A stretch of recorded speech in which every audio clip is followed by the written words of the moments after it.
impetus was the times they are a-changing. Not that we even knew that phrase at that point. We seemed to realise that there was something more that needed to be going on than the old ways that we were getting at that stage from our parents. We're talking about a fairly conformist suburban culture. Which is boring. It's bland. It's Groundhog Day. Every year looks the same. Every election is a groundhog election.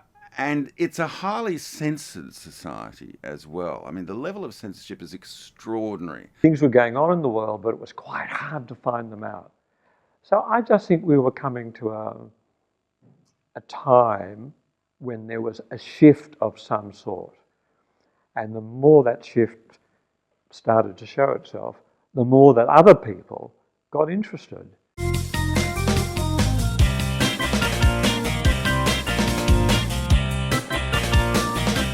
Underground newspaper network in America started in 1965.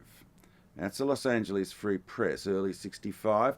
Later in 65, the most prominent of those underground press publications, the Berkeley Barb, began publication. It predates magazines that become famous from the West Coast in the late 1960s, early 1970s. And it's starting to do things and say things which were neither said nor done even in polite company. It was put together by a whole heap of young people, Richard Neville, Martin Sharp. They were just young men at the time. But once we got the team, you know, with the one that we're all familiar with, I think that we were in heaven. And it was just a matter of now, how far do we push? Australia, of all places, paved the way for the international underground press.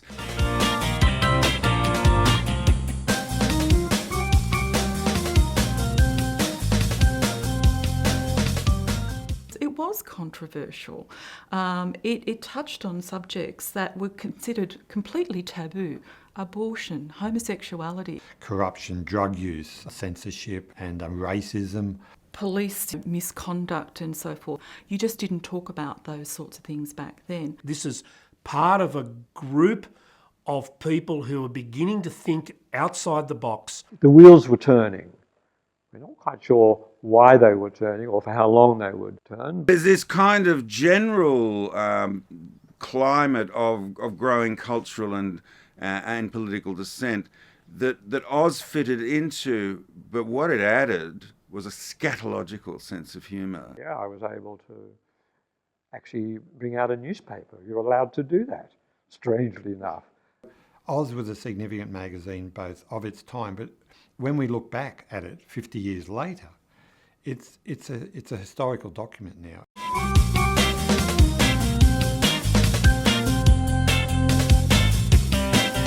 We've digitised Oz magazine and we've put it up onto Research Online, which is an open access repository. So any scholar, any researcher, a random Googler can now find this truly unique Australian collection that has been made available through the University of Wollongong. I feel it was one of the greatest things Martin and Richie and I did.